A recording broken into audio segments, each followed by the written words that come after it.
Baiklah, saya awali. Assalamualaikum warahmatullahi wabarakatuh. Perkenalkan, nama saya M. Andri Pratama, NPM 2321020016. Di sini saya akan menjelaskan tentang ruang lingkup acara perdata untuk memenuhi tugas dari Bapak Muhammad Irfan, SHI, MHI. Langsung saja kita pembahasannya.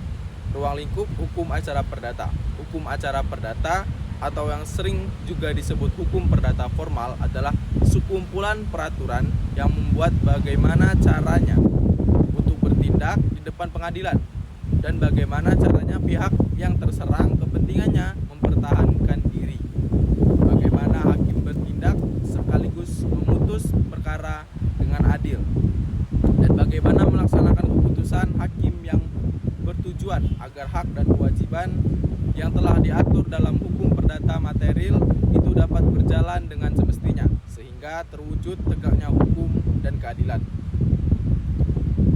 Dengan demikian, kedudukan hukum acara perdata menjadi amat penting keberadaannya. Hukum acara perdata yang merupakan warisan pemerintah Hindia Belanda belum mampu menjawab perkembangan kebutuhan masyarakat yang sangat dinamis. Pembahasan selanjutnya ialah sumber-sumber hukum acara perdata. Pada dasarnya, ketika berbicara mengenai hukum acara perdata di Indonesia, ternyata sampai kini masih tetap berpedoman kepada hukum acara perdata hasil peninggalan kolonial. Oleh karena berdasarkan asas konkordansi, sistem hukum acara perdata di Indonesia mengadopsi hukum acara perdata dari Belanda.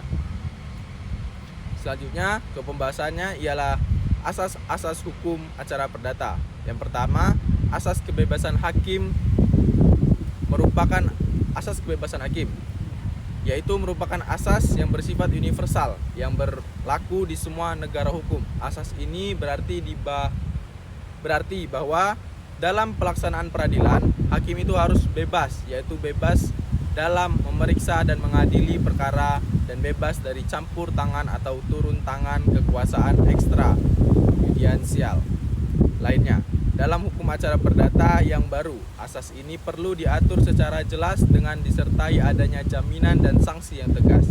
Yang kedua ialah asas hakim bersikap menunggu, yaitu asas ini berarti bahwa inisiatif berperkara mengadili dalam pihak-pihak yang berkepentingan, sedangkan hakim bersikap menunggu datangnya tuntutan hak yang diajukan kepadanya.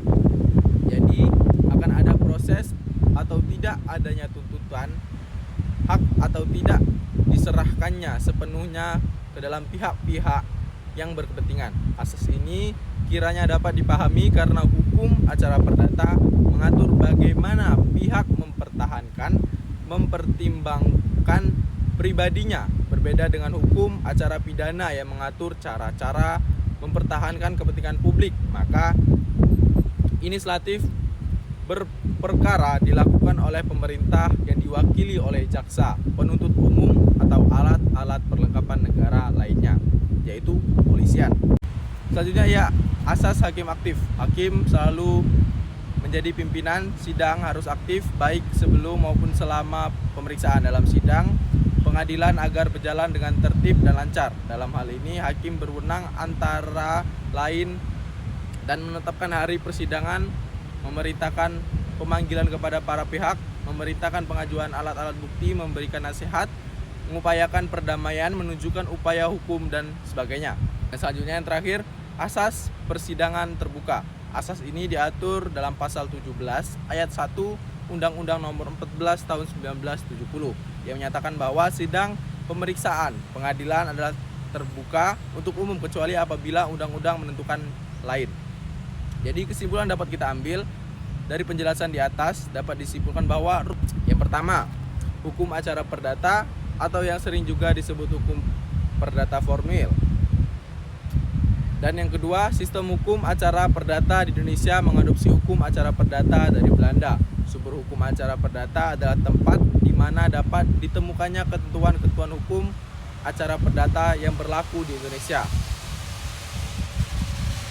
Dan yang terakhir, asas-asas dalam hukum acara perdata di Indonesia pada dasarnya bertujuan untuk menjamin peradilan yang adil, terbuka, dan dapat dipertanggungjawabkan hakim. Sekian presentasi dari saya. Apabila ada salah kata, saya mohon maaf. Pada Allah saya mohon ampun. Akhirul kalam, wassalamualaikum warahmatullahi wabarakatuh.